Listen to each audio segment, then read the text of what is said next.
우리 옆 사람을 축복합니다. 하나님을 경배하는 당신은 행복한 자입니다. 하나님을 경배하는 당신은 행복한 자입니다. 하나님을 예배할 때 위대한 교환이 있습니다. 하나님을 예배할 때 위대한 교제가 있습니다. 그러므로 난 점점 변화합니다. 아멘. 우리가 주일날 이렇게 모여서 예배를 드리게 되는데, 주일이라서 우리 하나님께 주일날이라서 하나님께 예배만 드리는 것이 또 아니라는 거 우리가 아셔야 되겠습니다. 우리가 오늘 주일이지만은 하나님께 예배를 드려야만 해서, 주일이기 때문에 하나님께 예배를 드려야만 해서 우리가 모인 것이 아니라는 거죠. 그렇다고 한다면 주일 안 와도 놀러 가도 되겠구나라고 생각하는 건 또 그건 잘못된 것이고요. 주일이라서 우리가 하나님께 예배를 드려야만 해서 오늘 우리가 이 모임에 온 것은 아니라는 것이죠. 물론 주일날 우리가 이렇게 모여서 예배 드리는 것은 마땅한 것이고 합당한 것입니다. 하나님의 자녀로서 하나님의 말씀을 먹는 자리에 우리가 와 있다는 것은 당연한 것이고 너무나 중요한 것입니다. 그런데 더 중요한 것이 있다는 거죠. 이 자리에 우리가 나와 있음에도 불구하고 더 중요한 것은 뭐냐면은 하나님이 주신 축복들을 나타내는 것은 하나님이 나타내는 것이 아니고 예수님이 나타내는 것이 아니고 성령님께서 나타내는 것도 아니고, 하나님의 주신 축복들을 나타내는 것은 내 삶에 나타나는 것은 바로 우리들이라는 거죠. 우리 각자가 하나님의 주신 축복들을 나타내는 자가 바로 우리에게 달려 있습니다. 그래서 성경은 말하기를, 베드로후서 3장 18절에 말하기를 우리가 하나님의 은혜와 지식 안에서 자라가라라고 이렇게 말합니다. 너희는 하나님의 은혜와 지식 안에서, 그래서 은혜와 지식 안에서 자라가라 이렇게 말씀하고 있거든요. 그래서 우리가 그 하나님의 지식, 그 하나님의 은혜를 점점 더 알아야 우리가 하나님의 주신 축복들을 더 누리며 살 수가 있는 것이죠. 내가 하나님의 말씀을, 그 하나님의 지식을 아는 것만큼 내가 하나님의 주신 축복들을 내가 누릴 수가 있게 되는 것입니다. 그래서 우리가 하나님의 말씀을 알기 위해서 오늘 우리 이 자리에 나와 앉아 있는 것이고 예배 드리는 것이고, 또 우리가 안다고 해서, 하나님의 말씀을 안다고 해서, 안다라고 할 때 안다라고 하더라도 아는 것이 내 삶 가운데 실제가 되어야 되는 것이죠. 아는 것으로만 끝나는 게 아니고 내 삶 가운데 실제가 되어야 하니까, 실제가 되는데 아주 중요한 것은 바로 은혜라는 것입니다. 그래서 베드로후서 3장 18절에 그리스도의 은혜와 지식 안에서 너희는 자라가라라고 말씀하고 있는 것이죠. 주일날 예배 드리면서 우리가 말씀을 통해서 하나님의 지식을 더 알아가는 것이고, 알아감을 통해서 우리가 주신 축복들을 더 누리며 사는 것이고, 그리고 그것이 우리가 아는 것으로 끝나는 것이 아니고 실제가 되게 하는 것, 그것은 바로 하나님의 은혜라는 것입니다. 또 다른 말로 우리가 기름 부음이라고 이렇게 말씀을 드릴 수가 있습니다. 그래서 우리가 예배 드리면서 이런 하나님의 은혜가 증가하고, 또 다른 말로 이 기름 부음이 우리가 증가하는 것이죠. 그렇게 증가하고 또 말씀을 들으면서 지식이 증가해서, 말씀에 대한 지식이 증가해서 우리가 이 땅에서 점점 더 하나님이 우리에게 주시고자 하는 축복들을, 우리에게 예비한 축복들을, 모든 것을 예비하셨다고 그랬는데 그런 축복들을 더 누리는 자로 우리가 세워지는 것이 바로 이 예배라는 것입니다. 예배가 그만큼 중요한 것이죠. 아멘. 그래서 오늘 말씀을 보시면은 오늘 제목이, 우리 제목을 함께 읽어보겠습니다. 시작. 참된 예배자는 영과 진리로 예배드립니다. 참된 예배자가 어떤 자인가를 우리가 알아야 되겠고, 그런 참된 예배자는 영과 진리로 예배를 드려야 된다라고 성경은 우리에게 말씀을 하고 있습니다. 그래서 오늘 여러분 참된 예배자가 무엇을 말하는지, 참된 예배자인데 그냥 예배자가 아니고 참된 예배자라는 거. 참된 경배자. 다른 말로 뭐 경배자라고 이렇게 말씀을 드릴 수 있는데, 참된 예배자가 누구인가? 그리고 그들은 예배 드릴 때 어떻게 드려야 되는가를 오늘 말씀에서 여러분이 찾으시면 되겠습니다. 제가 그것을 말씀드릴 거고요. 네 번째 줄부터 이렇게 보시면은 먼저 시편 몇 구절을 우리가 그리스도의 은혜와 지식 안에서 우리가 자라가라고 그랬으니까 하나님의 지식인 말씀 우리가 알아야 되겠죠. 그래서 시편 몇 구절을 우리가 함께 보면서 이 지혜에 관한 말씀 우리가 함께 듣겠습니다. 지혜에 관련된 말씀인데요. 시편 119편 11절 말씀입니다. 우리 함께 고백합니다. 주의 말씀을 내 마음에 간직하였으니 이는 내가 주께 범죄치 아니하려 함입니다. 주의 말씀을 내 마음에 간직하였으니, 주의 말씀을 한번 따라서 말씀해 주세요. 주의 말씀을 한 번 더 고백합니다. 주의 말씀을 내 마음에 간직했습니다. 주의 말씀을 내 마음에 간직하였으니, 무엇에 대해서 말씀하고 있는 걸까요? 주의 말씀이면 또 다른 말로 하나님의 말씀이겠죠. 그러니까 하나님의 말씀을 내 마음에 간직하였으니, 그러니까 하나님의 말씀입니다. 그래서 내가 주께 범죄하지 아니하려 하여, 내가 주께 범죄하지 않게 하기 위해서 내가 주의 말씀을 내 마음에 두었나이다 라고 그렇게 고백하고 있는 것이죠. 죄가 무엇인가요? 라고 이렇게 말할 때 뭐 여러 가지로 말할 수가 있겠죠. 죄가 뭐예요? 라고 말할 때 죄는 뭐 여러 가지라고 우리가 말할 수 있지만은, 그러나 죄가 무엇인지 우리가 또 잘 모를 수도 있습니다. 정말로 죄가 무엇인지. 하지만은 하나님의 말씀이 우리에게 죄를 알려주시죠. 죄가 무엇인지 알려주시죠. 세상 사람들은 이것이 죄다, 저것이 죄다라고 세상의 기준에 의해서, 자기들의 어떤 잣대에 의해서 이것이 죄다, 이건 죄가 아니다라고 이렇게 규정을 짓습니다. 그런데 그러면서 그들은 정확히 죄가 무엇인지를 똑바로 알지 못하는 것이죠. 근데 성경은 어떻게? 우리는 말씀을 통해서 죄를 규정하는 것이죠. 세상 사람들은 자기들의 생각과 어떤 전통에 의해서 죄를 규정짓지만은, 우리 그리스도인들은 죄를 어떻게 규정짓느냐가 하나님의 말씀을 통해서 죄를 규정한다는 거죠. 그래서 우리가 불을 켜기 전에, 이 불을 켜기 전에 어두움을 알 수가 없습니다. 불을 켜면은 어두움을 알 수 없어요. 불을 켜기 전에는 어두움을 알 수 없어요. 반대로 우리가 빛을 모르면, 빛을 모른다고 한다면은 우리는 어두움을 표현할 수 없죠. 빛을 모르면은 우리가 어두움을 표현할 수가 없습니다. 그래서 성경 오늘 말씀에 내가 주께 범죄하지 아니하려 하여 주의 말씀을 내 마음에 두었나이다. 주의 말씀을 내 마음에 간직하였으니 이는 내가 주께 범죄치 아니하려 합니다 라고 이렇게 우리에게 말씀하고 있습니다. 그래서 똑같이 빛을 모르면은 어두움을 표현할 수 없듯이, 우리가 말씀을 모르면은 죄가 무엇인지를 우리가 알 수가 없다는 것이죠. 보시면은 하나님의 말씀이 당신 안에 있습니다. 말씀이 주는 지혜로 인해 죄도 분별할 수 있게 됩니다. 즉 말씀은 우리가 올바른 결정을 하도록 도와주며 우리가 가야 할 길로 인도합니다. 그리고 옳고 그른 것을 분별하도록 도와줍니다. 뭐가요? 말씀이, 하나님의 말씀이, 주의 말씀이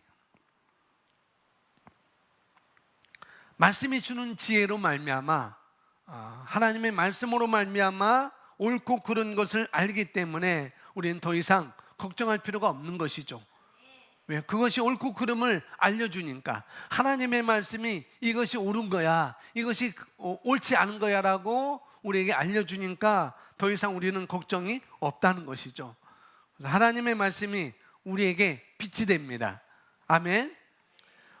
내가 주께 범죄하지 아니하려 하여, 주의 말씀을 내 마음에 두었나이다 라고 이렇게 고백하고, 이어서 말씀을 지킨 후에 다윗은 하나님의 선하심을 깨달았습니다. 자, 이제 시편 119편 67절을 함께 고백합니다.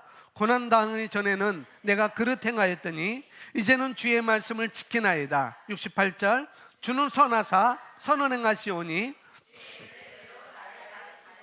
아멘. 말씀을 지키기 전에 다윗은 고난을 당했다는 거죠. 말씀을 지키기 전에. 그래서 다윗은 자신이 고난 당하기 전에 잘못을 저질렀다고 고백을 하고 있는 것입니다. 다윗이 그릇된 길로, 잘못된 길로 가자 그 삶이 고난이 찾아왔다는 것이죠. 잘못된 길로 가니까 고난이 찾아왔다는 것. 그래서 67절에 보니까 고난 당하기 전에 내가 그릇 행하였더니, 만약에 여러분이 삶 가운데 고난으로 가득하다면, 그 고난이 뭐 여러 가지가 있겠죠. 내 삶 가운데 나는 왜 이렇게 고난이 많은지 몰라요. 나의 삶 가운데 왜 이렇게 고난이 많은지 몰라요. 왜 이렇게 가득한지 몰라요 라고 할 때, 그것은 여러분은 그에 앞서, 그 고난에 앞서 뭐라고요? 그릇된 길로 간 거라고요. 그릇된 길로 갔기 때문에 우리에게 고난이 가득하다라고 이렇게 67절에서 말씀하고 있습니다.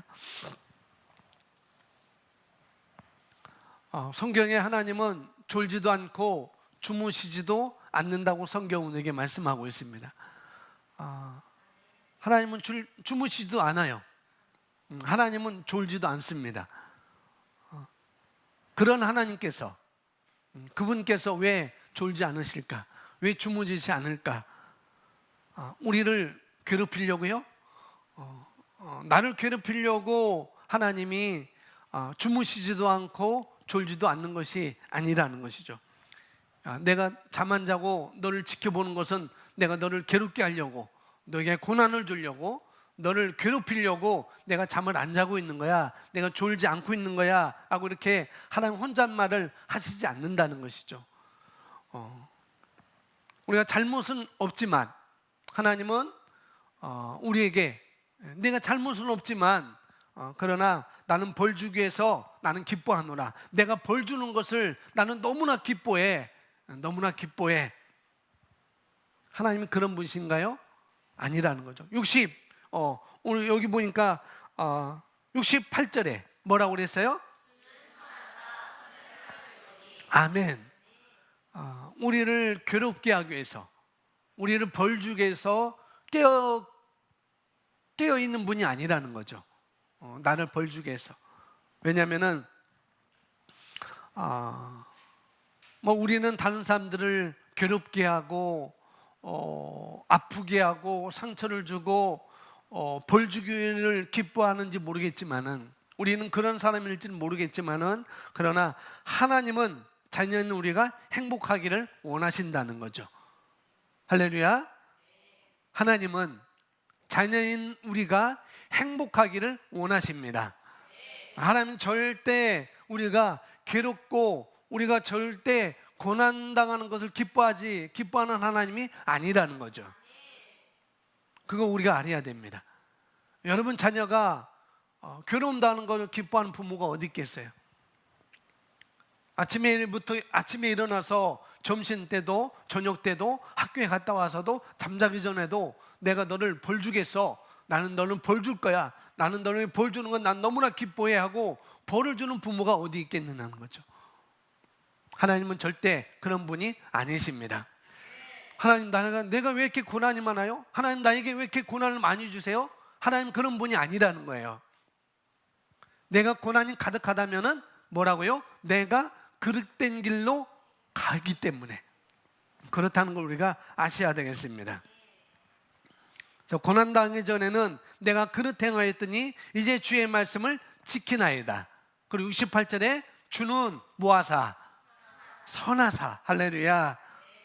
주님은 선하시기 때문에 선을 행하시는 분이십니다. 아멘. 하나님의 고유 성품 중에 하나라는 것, 양육반 8과의 하나님의 성품, 하나님의 고유한 성품 중에 하나. 첫 번째가 뭐라고요? 하나님은 선하시다는 거죠. 그래서 여기 나오는 하나님은 선하십니다. 아멘.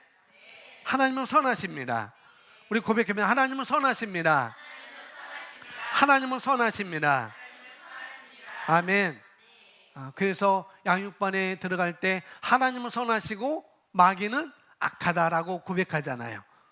하나님은 선하시고 마귀는 악한 것입니다. 하나님은 항상 선하십니다. 고백하면 하나님은 항상 선하십니다. 하나님은 나에게 있어서 항상 선하신 분이십니다. 그래서 가디소 굿 하잖아요. 좋으신 하나님. 예전에 복음성가에서도 많이 나왔잖아요. 좋으신 하나님, 좋으신 하나님, 좋으신 하나님, 참 좋으신 나의 하나님 부르잖아요. 하나님은 좋으신 분, 하나님은 선하신 분입니다.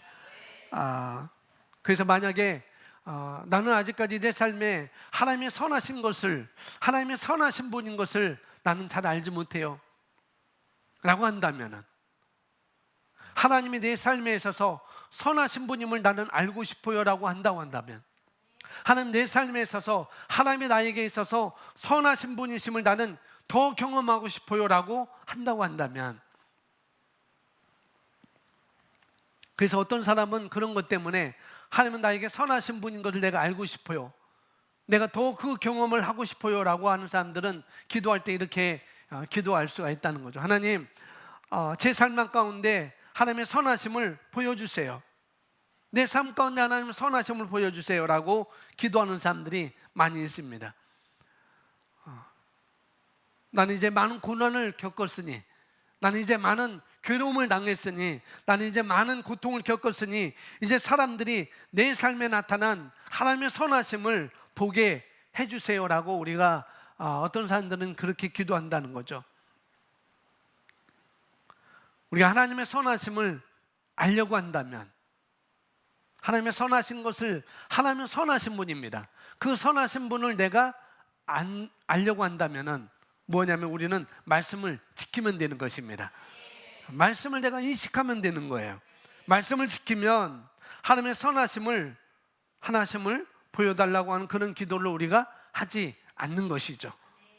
말씀을 내가 지키면은, 우리는 말씀을 지키면은 하나님의 선하심을 보여달라고 기도하지 않게 될 것입니다. 하나님, 제가 수치를 당하지 않게 해주세요. 그러나 말씀을 지키지 않으면은 그 사람은 곧 수치를 당하게 될 것입니다. 그런 기도를 해도 내가 말씀을 지키지 않으면은 그런 수치를 당하게 될 거라는 것이죠. 우리는 그런 기도가 필요가 없습니다. 할렐루야. 하나님, 나에게 수치를 당하지 않게 해주세요 라고 우리는 그런 기도를 할 필요가 없다는 거죠. 하나님, 예를 들겠습니다. 시편 119편 63절입니다. 그 쓰여진 말씀 우리 함께 읽습니다. 나는 주를 경외하는 모든 자들과 주의 법도를 지키는 자들의 친구. 다시 한번 고백합니다.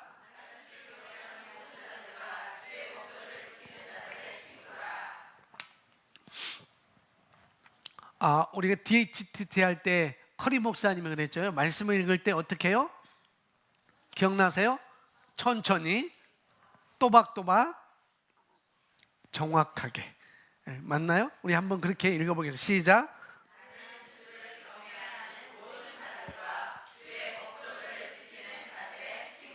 아멘. 시편 119편을 보통 저자가 없다고 하는데, 그냥 시편 119편 1절부터 끝절까지 이렇게 보면은 정황상 모든 나오는 말을 통해서 이렇게 보면은 이것이 다윗이 아닐까라는 그런 말을 합니다. 왜 그러냐면은 모든 명예도 다 가졌었고, 모든 부도 다 가졌었고, 모든 것을 내가 다 누려봤었다 라고 하는 말이 성경에서 누굴까? 아브라함은 아닐 것이고, 이미 모세도 아닐 것이고, 그러니까 이 시편을 거의 반이나 쓴 사람이 바로 다윗인데, 바로 119편도 다윗이 쓴 것이 아닐까라는 그렇게 추정을 하고 있습니다. 그렇다고 한다면은 그렇게 본다고 한다면은 여기서 보면은 제 질문이 이렇다는 거죠. 다윗은 하나님의 선하심을 맛보았습니다. 내가 주의 선하심을 맛보았다고 고백하고 있고, 그러면서 질문은 이렇습니다. 여러분은 어떻냐는 거죠. 여러분은 어떻느냐? 다윗은 오늘 말씀 63절에 다윗은 주를 경외하는 모든 자들, 신뢰하는 것, 말씀을 따르는 모든 자들과 주의 법도를 지키는 자들의 뭐라고 그랬어요? 나는 주를 경외하는 모든 자들과 주의 말씀을 지키는 자들의 친구다라고 이렇게 말하고 있습니다. 그렇다고 한다면 여기 나와 있는 것처럼 여러분의 친구는 누구냐는 거죠. 여러분의 친구는 누구입니까? 우리는 다윗이 성공한 사람이었다고 말합니다. 하지만 다윗은 그 삶이 얼마나 놀라웠는지를 우리에게 보여줍니다. 다윗이 성공한 비결이 무엇일까요? 그는 친구를 선택했습니다. 뭘 선택했다고요? 친구를 선택했다고요. 어떤 친구요? 63절에 주를 경외하는 자들, 그리고 그 말씀을 지키는 자들을 어떻게 해요? 그들을 친구로 선택했다고요. 아무하고나 어울리지 않았습니다. 누가요? 다윗은 친구를 선택했고 아무하고나 어울리지 않았습니다. 또 다른 말로 아무렇게 살지 않았다는 거죠. 아무렇게. 우리는 다윗은 친구를 삼을 때 그 친구가 누구였느냐라고 63절에 말씀해주고 있잖아요. 그러면은 우리는 나는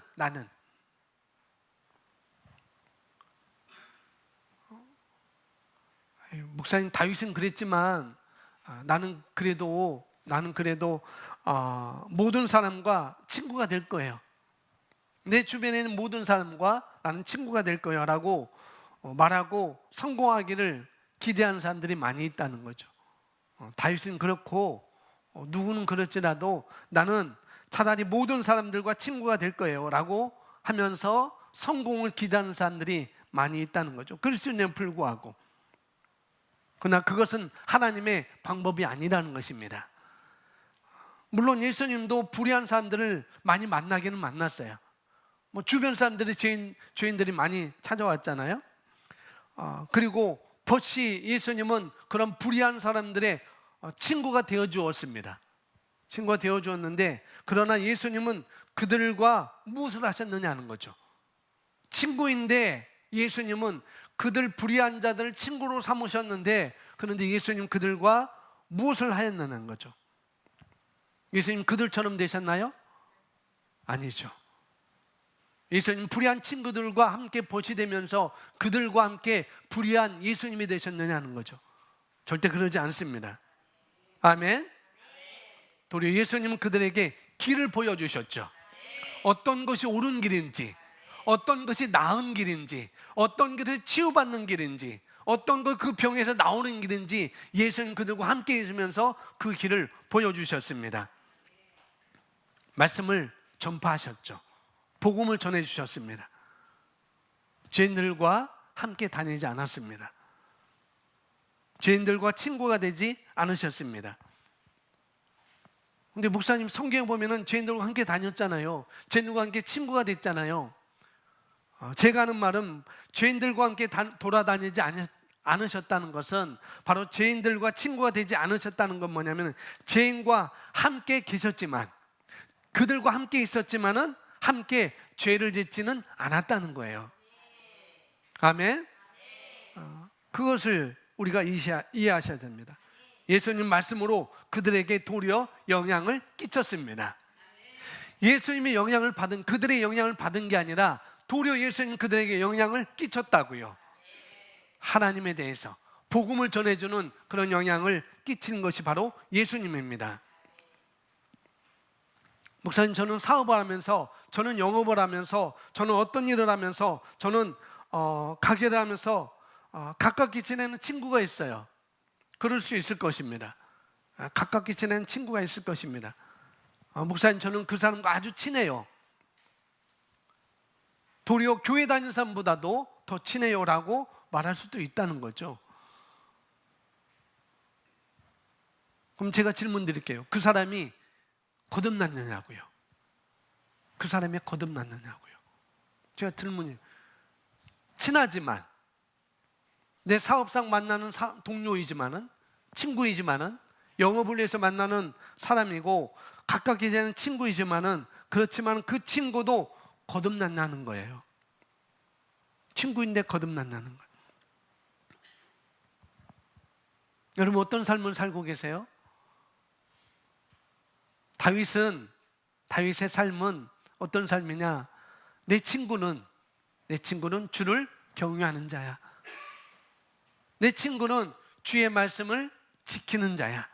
주의 말씀을 따르는 자야 라고 다윗은 친구를 선택했습니다. 아무렇게나 아무하고나 어울리지 않았다는 거죠. 목사님, 이 세상에 그럼 어떻게 살아가라고요? 그럼 나는 왕따가 되는데요. 아니에요. 영향을 끼치면 되는 것입니다. 영향을 받는 게 아니라 영향을 끼치면 되는 거예요. 그게 우리의 삶의 목적인 것입니다. 그게 참된 예배자인 거예요. 참된 예배자는 그런 삶을 사는 자입니다.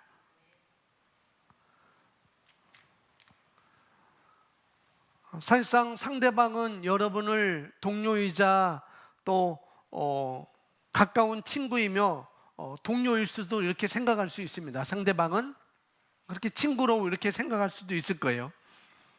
그러나 우리는 우리의 인간관계를 정해야 된다는 거죠. 나의 인간관계를 정해야 돼요.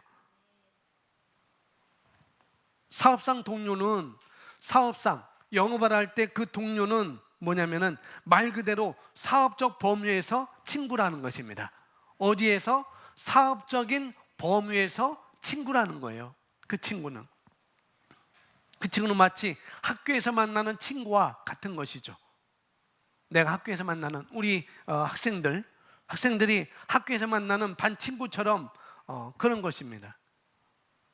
그 반 친구는 학교에서 같은 것을 공부하죠. 같은 것을 공부해요.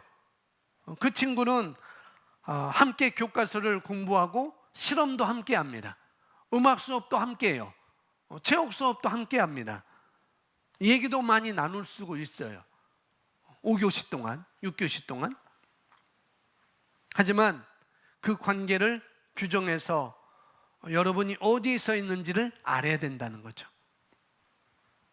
그렇지만은 내가 그 친구를 규정하는 것이죠. 관계를 규정해서 내가 어디에 서 있는지 알아야 된다는 거죠. 다른 예로 설명드리면 이것입니다. 뭐냐면은 여러분이 만약 여러분 모두가 어떤 공적인 업무를 위해서 파견된 남자라고 예를 든다면, 여러분 모두 다가 어떤 공적인 업무를 위해서 파견된 남자라고 한다면은, 그렇다고 한다면은 같은 사무실에서 여러분과 함께 같은 일을 할 여자가 있어요. 여성이 있어요. 같은 사무실에서 같은 프로젝트를 할 한 여성이 있다는 거죠. 그렇다면 둘이서 같이 사무실에서 같이 일하고 있죠. 그죠? 같은 프로젝트를 하고 있습니다. 같이 일하고 있는데 같은 일을 하고 있기 때문에 그로 인해서 그 사람이 여러분이 남자라고 한다면은 그 사람이 여러분의 아내가 될 수가 없는 것이죠. 같은 일을 하고 있다고 해서, 같은 사무실에서 일을 했다고 해서 부부가 될 수가 없는 거라는 거죠. 그렇죠? 잘 이해하셔야 돼요. 잘 이해를 하셔야 돼요. 뭐냐면 관계 정립이 필요하다는 거예요. 같은 일을 하고 있다고 해서 친구냐? 아니라는 거죠. 사업상 동료이기 때문에 그는 사업상 번유에서 동료, 친구인 것이지 우리가 잘 알아야 된다는 거죠. 비록 동료이자 같은 사무실에서 내가 일하고 있는 같이 일하고 있는 동료가 여자라고 해서 또는 남자라고 해서 그 여자가 나의 아내가 될 수가 없는 것이고 또 나의 남편이 될 수가 없는 거라고요. 사무실에서 같이 일하고 있다 해서 프로젝트는 같이 하지만 그 일은 같이 하지만은 그 이상의 관계는 아니라는 거죠. 이해를 드렸습니다. 이와 마찬가지로 우리가 돌아와서 거듭나지 않은 사람, 새로운 피조물, 거듭나지 않은 사람을 사업상 동료로 두고 있다고 한다면 그 관계는 우리가 제한을 둬야 된다는 거죠. 물론 사업상에 만날 수는 있어요. 그러나 같은 일을 하고 있다 해서 부부가 될 수는 없다고 그랬잖아요. 아내가 될 수 없고 남편이 될 수 없다고 그랬어요. 이처럼 어떤 사업상의 어떤 동료를 우리가 친구를 우리가 있을 수 있지만은 그러나 관계에 제한을 둬야 된다는 거죠. 그 관계의 정립을 두지 않으면은 주일 아침에 교회 가야 되는데 주일날 교회 가야 되는데 상대방이 약속을 정해요. 오늘 골프 치러 가자. 오늘 저기 좋은 계곡이 있다는데 계곡 가자. 거기에 아주 맛집이 있는데 아주 닭볶음탕이 아주 맛있게 하는 그런데 그곳에서 발을 담그고 수박 싸가서 이렇게 하고 막걸리도 한잔하고 그런 가자. 그런 교회를 다니지 않아서 그런 것이죠. 그죠? 그런 교회를 다니지 않아서 그런 거라고요. 근데 여러분은 거기에 대해서 승낙을 해요. 그래, 가보자. 한번 가보자. 주일 아침에 교회에 오야 되는데 상대방의 한 약속 때문에 그 약속을 승낙하고 약속을 정하고 그게 좋다고 합니다. 근데 그게 어떻게 좋을 수가 있느냐는 거죠. 그건 좋은 것이 될 수가 없습니다. 아멘? 왜 그렇게 저를 이상하게 쳐다보세요? 그건 좋은 것이 될 수가 없다는 거예요. 분명 그 친구는 여러분을 데리러 올 텐데 여러분을 데리러 올 텐데 그건 그 사람이 여러분을 진정한 그리스도인으로 여기지 않았기 때문에 그런 거라는 거죠. 여러분을 진정한 그리스도인으로 그 사람이 여겼다면 분명히 주일날 약속을 정하지는 않을 것입니다. 그렇죠? 그거 우리가 알아야 돼요. 내가 진정한 그리스도인이라고 한다면 주일날 그렇게 약속을 우리가 정하지는 않을 것입니다. 그 사람이 여러분을 독실한 신자로 여겼다면 저는 독실한 신자야. 저 사람 누가 뭐래도 주일날 안 빠지는 사람이야 라고 그렇게 여겼다면은 주일날 약속을 잡지 않았을 것입니다. 그 사람이. 그래서 그 사람이 책임 있는 게 아니고 목사님 그 사람이 약속 잡아서 어쩔 수 없었어요. 아니에요. 내가 그 모습을 보여주지 않아서 그런 거라고요. 내가 그 모습을 보여주지 않아서.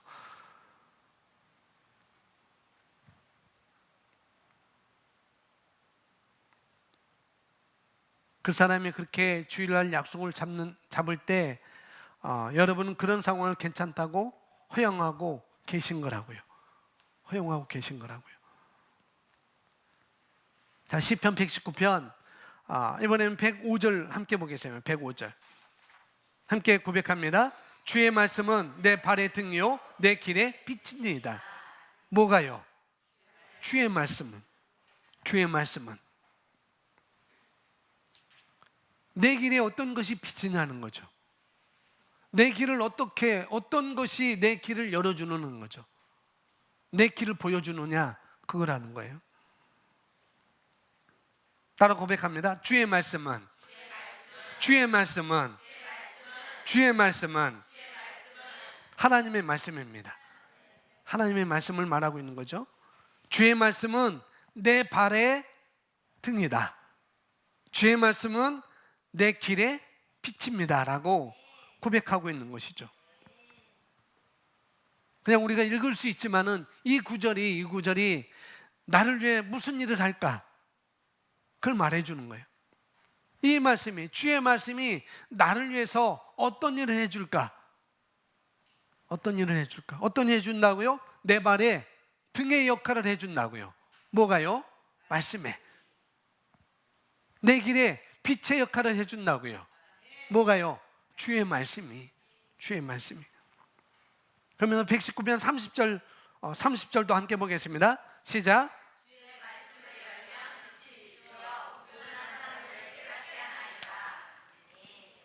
주의 말씀을 열면 빛이 비쳐. 여러분 삶에 빛이 비추기를 다 원하시죠? 내 삶에 환한 빛이 비쳤으면 좋겠어요. 다 그걸 원하시잖아요? 그러면 하나님의 말씀이 여러분 안에 들어오게 하면 됩니다. 주의 말씀을 내 마음에 간직하였으니, 고백했던 것처럼 주의 말씀을 내 마음에 간직하면, 그러면은 여러분 삶에 빛이 비춰지는 것을 보게 될 것입니다. 말씀이 여러분 안에 들어오게 하면 되는 거라는 거죠. 말씀을, 또 다른 말, 말씀을 공부하고 묵상하면 빛은 여러분의 영을 비추게 되어 있습니다. 내가 말씀을 공부하고 내가 말씀을 묵상하면 그 말씀이 나의 영에 빛을 비추게 된다고요.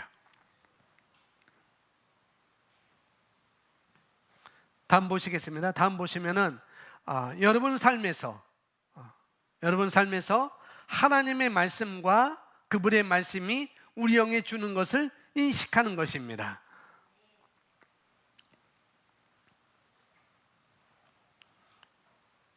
이 하나님의 말씀이 나를 위해서 무슨 일을 하는가? 그것은 내 삶에서, 우리 삶에서 하나님의 말씀과 그분의 말씀이 우리 영에 주는 것을 뭐 하는 거라고요? 인식하는 것입니다. 인식하는 것. 경건한 하나님의 삶, 영적인 삶이 되도록 여러분의 영을 훈련해야 하는 것에 대해서 말하고 있기 때문입니다. 우리 영을 성공하도록 만들고 영이 우리를 이끌도록 단련시켜야 합니다. 무엇으로요? 주의 말씀으로. 영이 당신에 의해 단련될 때만 성공을 향한 확실한 인도자가 될 것입니다. 뭘 단련하라고요? 영을 단련하십시오. 영을 단련하십시오. 당신의 영이 확실한 인도자가 될 것이기 때문입니다. 말씀을 내 안에 들여놓으면, 말씀을 내 마음에 간직하면 우리의 영이, 나는 영이라고 그랬잖아요. 영이 나를 확실한 인도자가 될 거라는 거죠. 내 혼에, 내 몸에 확실한 인도자가 될 것이기 때문입니다. 그래서 바로 지금부터 뭐 하라고요? 훈련하라고요. 말씀을 공부하고 묵상하는 훈련을 우리가 하는 것입니다. 말씀을 먹는 훈련을 우리가 하는 것이죠. 말씀을 들여다보고 말씀을 읊조리는 그런 훈련을 우리가 하는 것입니다. 아멘. 여러분 맨 위에 보면은 요한복음 4장 23절, 우리가 거기 설교 그분 아닌데 요한복음 4장 23절에서 예수님께서는 참된 예배자들의 특징을 말씀하셨습니다. 이제 우리가 베드로서 3장 18절에 우리는 그리스도의 은혜와 지식 안에서 우리가 자라가라고 말씀하고 있잖아요. 그래서 말씀에 대해서, 지식에 대해서 시편을 통해서 우리가 말씀을 받습니다. 그리고 우리가 이제 참된 예배에 대해서 우리가 함께 보도록 하겠습니다. 참된 예배. 요한복음 4장 23절에 예수님께서는 참된 예배자들의 특징을 말씀하셨습니다. 그들은 영과 진리로 아버지께 예배드립니다. 꼭 부드럽고 천천히 노래해야 한다는 뜻이 아닙니다. 그것은 당신의 영으로부터 그분의 말씀을 따라 하나님께 경배, 예배 드리는 것을 의미합니다. 먼저 하나님께 참된 예배를 드리려면 어떻게 될까요? 참된 예배를 드리려면 하나님께 누구나 다 예배를 드릴 수 있어요. 그죠? 누구나 다 예배를 드릴 수 있어요. 그래서 요한복음 4장에 보면은 사마리아에서도 예배 드렸잖아요. 예루살렘에서 예배 드리고 그 말씀을 지금 하고 있는 거예요. 그런데 예수님은 참된 예배에 대해서 말하고 있어요. 너희는 거기서 예배 드렸잖아. 그러나 우리는 예루살렘에서 예배 드려. 그러나 참된 예배를 드리는 자들을 찾을 때가 있다 라고 말하고 있잖아요. 그래서 먼저 참된 예배를 드리려면 뭐야? 우리가 거듭나야 된다는 거죠. 참된 예배자는 뭐라고요? 거듭난 자입니다. 거듭난 자. 거듭나서 성령님이 우리 안에 들어오시고 우리가 거듭남으로 말미암아 하나님의 자녀가 되고 그 다음에 성령이 들어오셨을 때만, 성령이 내 안에 계실 때만이 우리가 참된 예배를 드릴 수가 있는 거라는 거죠.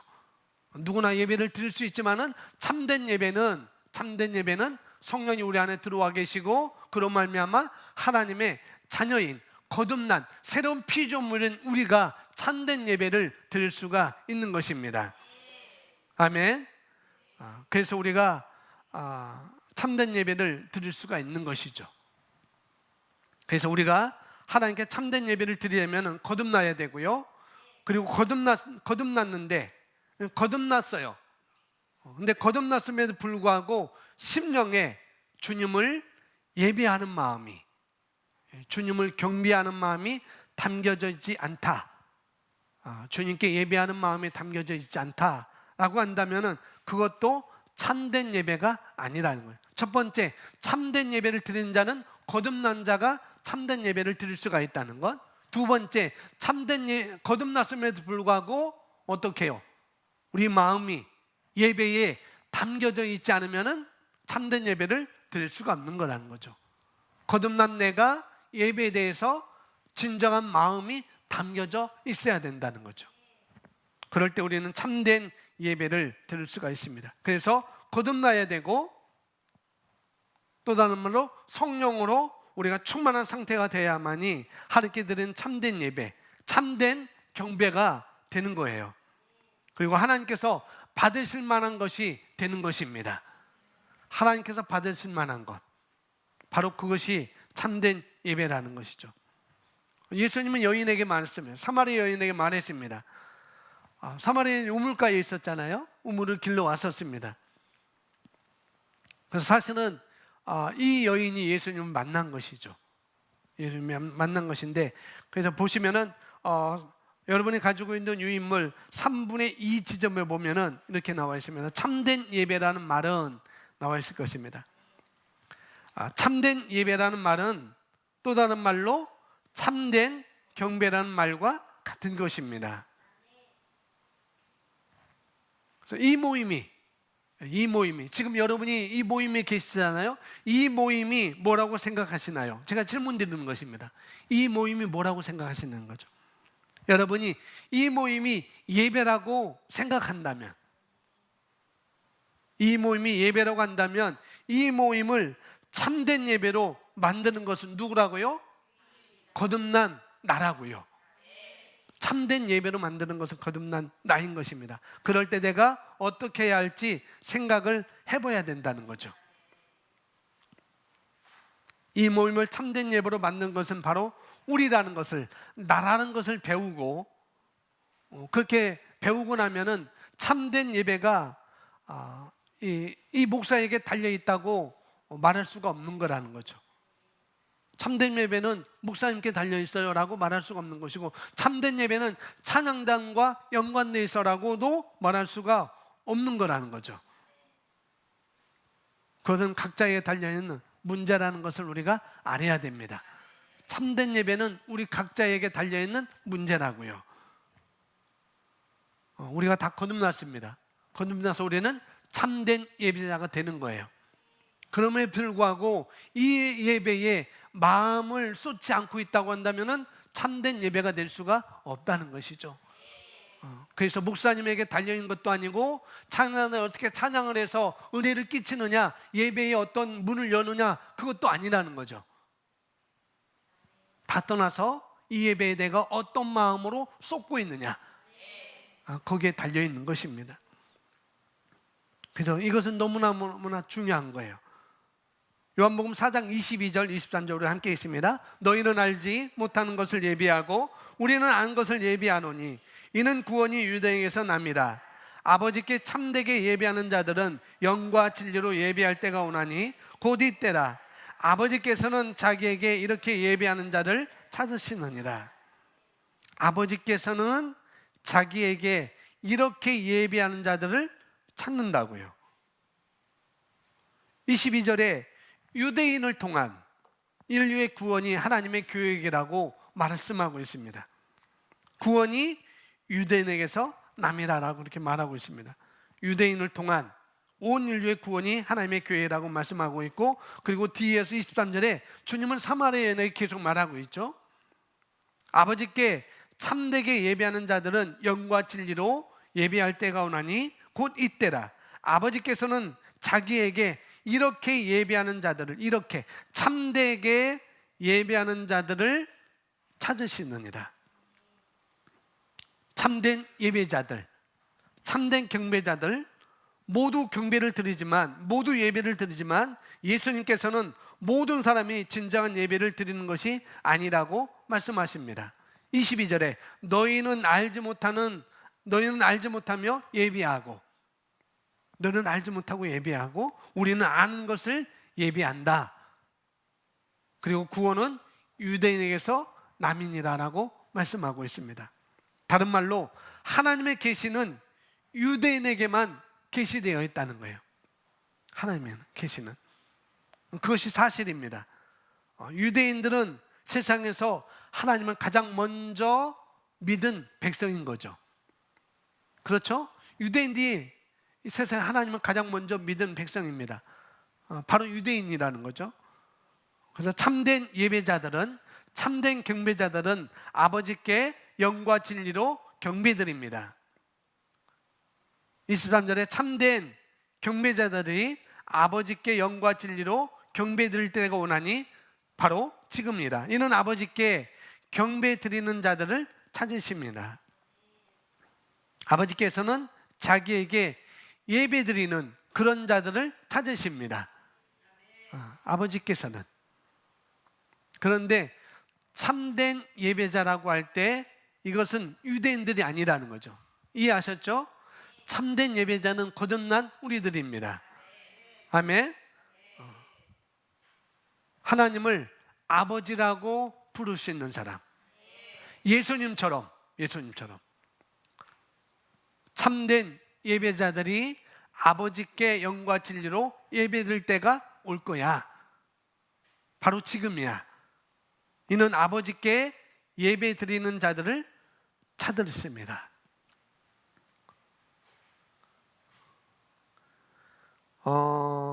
하나님을 아버지라고 부를 수 있는 사람은 한 부류밖에 없습니다. 누구일까요? 예수님? 예수님만? 아니죠. 누구? 거듭난 저와 여러분입니다. 그래서 하나님을 우리가 아버지라고 부르잖아요. 하나님 아버지, 아버지 하나님, 아버지, 아빠 아버지라고 우리가 부르짖잖아요. 이전에는 전혀 없었던 세대, 이전에는 없었던 탁월한 종류, 그런 종족, 누구요? 바로 우리인 것입니다. 새 피조물. 그러나 참된 예배자는 거듭난 새로운 피조물은 우리를 말하고 있는 것입니다. 참된 예배자는 거듭난 새로운 피조물인 저와 여러분을 말하고 있는 거라는 거죠. 이제 이렇게 보시면 되는 것입니다. 참된 예배자가 누구인가? 그렇게 보시면 되는 거예요. 참된 예배자는 하나님을 아버지로 여기는 그런 세대, 그런 종족을 말하는 거예요. 우리를 말하는 것이죠. 새로운 피조물을 말하는 것입니다. 자, 이어서 보겠습니다. 참된 경배자들이 아버지께 영과 진리로 예배드릴 것이니 이는 아버지께서 자기에게 예배드리는 그런 자들을 찾으십니다. 우리가 교회에서 예배드릴 때 하나님께서 모든 사람의 예배를 받으시는 것은 아닙니다. 하나님은 영과 진리로 예배하는 자를 찾으십니다. 그런 자들이 내 아들이며 딸이라고 하나님은 말씀합니다. 아버지께서 자기에게 경배드리는 그런 자들을 찾으십니다. 하나님은 영이시기 때문입니다. 고백합니다. 하나님은 영이시니 예배하는 자가 영과 진리로 예배할지니라. 아멘. 그래서 우리 육체의 몸으로는 하나님께 예배를 줄 수가 없다고 성경은 말하고 있습니다. 내 육체가 이 자리에 와 있음에도 불구하고 내 육체로는 하나님께 예배를 줄 수가 없다고 성경은 말하고 있다는 거죠. 왜요? 하나님은 영이시기 때문에. 아멘. 하나님 영이시기 때문에. 제가 이제 OS를 안 드리고 나중에는 이제 짱이야 드릴 거예요. 짱이 앞서서 질문은 짱이야 드릴 겁니다. 하나님께 동물의 희생제를 드렸다 할지라도 지금도 저쪽에서는 어디에서는 동물로 하나님께 희생제를 드려요. 예배를 드려요. 피를 내서 하나님께 예배를 드립니다. 근데 그렇게 드렸다도 그것은 충분하지 않을 거라는 거죠. 왜요? 하나님은 영이시기 때문에 그렇다는 거예요. 하나님 영이시기 때문에. 그래서 예수님께서 그 여인에게, 그 사마리아 여인에게 이렇게 말하는 거죠. 장차 진정한 예배 때가 올 거야. 장차 진정한 예배 때가 올 거야 라고 말씀하신 것이죠. 하나님은 영이시라고 예수님은 말씀하셨습니다. 그래서 하나님은 소나 양이나 염소 같은 동물을 드시지 않는 거라는 거죠. 하나님 우리 예배를 받으십니다. 염소를 받으시는 거 아니라, 양을 받으시는 거 아니라, 수송아지를 받으시는 거 아니라 우리의 영적으로 드리는 예배를 받으신다는 거죠. 영과 진리로 드린 예배를 받으시는 하나님이십니다. 그래서 영과 진리로, 여기 요한복음 4장 24절에 영과 진리로 예배 드린다 할 때 물론 기본적으로는 성령과 말씀이라고 이렇게 말합니다. 성령과 말씀으로 이렇게 생각하는 것이 기본인데, 그러나 영이란 뭐냐면 재창조된 인간이 바로 영이잖아요. 우리가 영이잖아요. 여기서 영이라고 하는 것은 새로운 피조물을 의미하는 것입니다. 물론 성령과 말씀을 의미하고 있지만은 우리가 알 것은 영이라고 하는 것은 새로운 피조물을 의미하는 거라는 거죠. 그래서 영으로 예배 드린다고 할 때 새 피조물이 아닌 사람들의 새 피조물이 아닌 사람들은 영으로 예배드릴 수가 없습니다. 새로운 피조물만 영으로 예배드릴 수 있어요. 아멘. 그래서 영이라는 것은 성령을 말하기도 하지만은, 하나님의 영을 말하기도 하지만은 새로운 피조물인 우리들을 이야기하고 있는 것입니다. 저와 여러분을 얘기하고 있는 거예요. 그런데 여기서 핵심은 뭐냐면은 새로운 피조물이 영적인 존재잖아요. 저와 여러분 새로운 피조물이고 저와 여러분 영적인 존재입니다. 근데 우리가 여기 영과 진리로 예배한다고 할 때 우리가 새로운 피조물이라는 것은 인식하는 것입니다. 영과 진리로 예배한다고 할 때 그것은 바로 뭐냐면은 내가 새로운 피조물이라는 것을 인식하는 거예요. 영과 진리로 예배할지니라 라고 할 때 여기서 우리가 인식하는 것은 나는 새로운 피조물이야. 그것을 인식하는 것입니다. 그래서 참된 예배가 뭐냐면은 내가 누구인지를 인식하고 드리는 것입니다. 참된 예배가 뭐라고요? 내가 누구인지를 인식하고 예배 드리는 것. 그게 참된 예배인 거예요. 성경에 말하는 내가 누구인지, 내가 무엇을 할 수 있는지를 바라보는 것입니다. 이 예배를 통해서 여러분이 지금 이 예배를 통해서 내가 누구인지, 내가 무엇을 할 수 있는지를 바라보는 거예요. 그것이 영과 진리로 예배드리는 것입니다. 세상에 말하는 내가 아니라, 세상에 외치는 내가 아니라 말씀에서 말하는 내가 누구인지를 바라보는 것입니다. 그렇게 인식하는 것, 그렇게 말하는 것, 그렇게 행동하는 것이 뭐예요? 영과 진리로 예배할지를 할 때 바로 거기 나오는 영인 것입니다. 두 번째는 진리가 나오잖아요. 진리에 관한 것입니다. 진리는 다른 표현으로 실제, 리얼리티, 실제라고 말씀을 드릴 수 있어요. 그런데 이 실제라고 하는 것은 사실, 팩트와 다른 것입니다. 진리는 팩트와 다른 말입니다. 의미가 다르죠. 진리는 사실과 의미가 다릅니다. 리얼리티는 팩트와 의미가 다른 것입니다. 완전히 진리와 사실은 완전히 다른 말이라는 것이죠. 그리고 진리라는 말 대신에 우리가 다른 말은 실제라고 우리가 바꾸어서 말씀을 드릴 수 있어요. 사실은요, 사실, 팩트는 뭐냐면 우리가 처한 환경이나 우리가 처한 상황이나 우리가 발생한 사건에 대해서 뭐냐면 오감으로 인지하는 것이 사실인 거예요.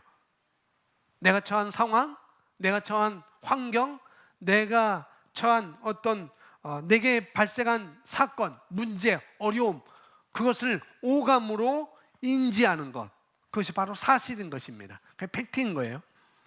그래서 사실은 너는 뭐 할 수 없어 라고 말할 때 뭐 할 수 없다고 내가 그렇게 인식하는 거죠. 세상에서는 너는 뭐 할 수 없어, 너는 할 수 없어, 내가 가진 게 뭐가 있어, 너는 할 수 없어 라고 말할 때 어떻게 해요? 내가 그렇게 할 수 없다고 내가 말하는 것이죠. 세상은 이건 안 돼, 사실에서는, 오감에서는 그것이 안 된다고 말하지만은 안 된다고 할 때 뭐예요? 그냥 나도 안 된다고 느끼는 것이 바로 팩트인 것입니다. 그게 사실인 것이죠. 그런데 참된 우리가 예배자로서, 우리는 팩트로, 사실로 인식하면 안 된다는 거예요. 뭐로 인식해야 된다고요? 진리로 인식하는 것입니다. 실제로, 리얼리티로 우리가 인식하는 것입니다. 다른 말로 말씀으로 인식하는 것이죠. 이것은 여기서만이 아니라, 말씀을 듣는 이 자리에서만 아니라 여러분 삶이 예배가 돼야 되는 것입니다. 여러분 삶에서 사실로 우리가 받아들이는 거 아니라, 팩트로 받아들이는 거 아니라 실제로서, 진리로서 우리가 이 삶을 살아가는 것이죠. 말씀에서 내가 풍성하다고 말씀하시니 나는 풍성한 삶을 사는 거야. 또 다른 우리는 믿음으로 사는 삶인 것입니다. 이 땅에서 예배 드릴 때만 그래 내가 믿음으로 살아야 되지, 그게 아니고 평소에 내 삶 가운데 그런 믿음의 삶을 사는 것이 바로 뭐냐면은 참된 예배자로 진리로 사는 것이라는 거죠. 그래서 우리가 이 땅에서 말씀하신 대로 우리가 풍성하게 살고 믿음으로 살고 하는 것이 바로 하나님께 드리는 영적 예배인 거라는 거죠. 그런 자들을 가리켜서 참된 예배자다라고 말씀을 하고 있는 것입니다. 아멘. 참된 예배자가 누구인지를 여러분이 아셨죠? 그리고 영과 진리로 예배드린다는 것이 무엇인지를 우리가 알았습니다. 그냥 성령으로, 성령 의지에서 말씀을 따라서 예배드리는 것 그 이상이라고 오늘 말씀을 배웠습니다. 진리는 말씀을 말하지만 우리가 알아야 될 것은 진리는 그 상황과 환경과 또 사건에 관해서 하나님의 말씀이 뭐라고 말씀하고 있는지. 진리는 뭐라고요? 진리는 뭐냐면은 그것이 어떤 모양이든지 간에 하나님께서 뭐라고 말씀하냐는 거죠. 그게 진리인 것입니다. 내 상황은 이래요. 내 상황은 이래요. 그렇지만은 하나님께서 나에게 뭐라고 말씀하는지, 그게 바로 진리인 것입니다. 그 사건에 대해서 뭐라고 말씀하시지? 하나님은 그 사건에 대해서 뭐라고 말씀하시지? 그게 바로 진리인 것입니다. 우리가 반드시 알아야 될 것은 진리가 항상 이긴다는 것이죠. 할렐루야. 한번 따라 고백합니다. 진리가 항상 사실을 이깁니다. 진리가 늘 사실을 이깁니다. 아멘. 진리가 늘 사실을 이긴다는 것, 반드시 이것을 알아야 되겠습니다. 참된 예배자는, 참된 경배자는 거듭난 자를 말하고 있는 것이고, 그리고 거듭난 자가 내가 지금 거듭난 자로서 예배 드리고 있다는 걸 인식하는 것이 참된 예배자로 예배 드리는 것이고, 또 거기에 마음을 쏟고 있는 것이 진정한 예배인 것입니다. 그리고 참된 예배는, 참된 경배는 새로운 피조물이, 새 피조물인 내 영이, 내 영을 낳아주신 아버지께 우리가 새 생명과 새 진리로 그 안에서, 실제 안에서 우리 아버지께서 우리가 창세기로 예비한 모든 신령한 복들을 우리가 경배하는 것이죠. 신령한 복들을 내가 찾아서 누리는 것입니다. 그것이 바로 우리의 참된 예배자이고 영과 진리로 예배드리는 것입니다. 아멘. 우리 시간 함께 다 같이 기도하겠습니다. 오늘 말씀을 여러분 생각하시면서 참된 예배자가 누구인가, 그리고 참된 예배자가 영과 진리로 예배한다고 할 때 그 영은 무엇이고 또 진리는 무엇인지를 우리가 함께 배웠습니다. 그래서 우리가 이것을 인식하면서 하나님께서는 우리에게 모든 것을 예배해 두셨습니다. 유업도, 축복도, 영광도 다 우리에게 예배해 놓으셨습니다. 그걸 내가 누리며 살아가는 삶, 살아가는 것을 찾는 참된 예배자가 바로 우리인 것입니다. 새로운 피조물로서 또 영과 진리로 말씀에서 말하는 내가 누구인지, 무엇을 할 수 있는지를 인식하면서 예배드리는 그런 모습 속에서 우리가 참된 예배자인 것이고, 우리가 하나하나 우리가 믿음으로 하는 말 한마디 한마디도, 내딛는 내 발걸음 한 걸음마다 다 우리가 하나님께서 찾으시는 참된 예배자로 우리가 살아가는 것입니다.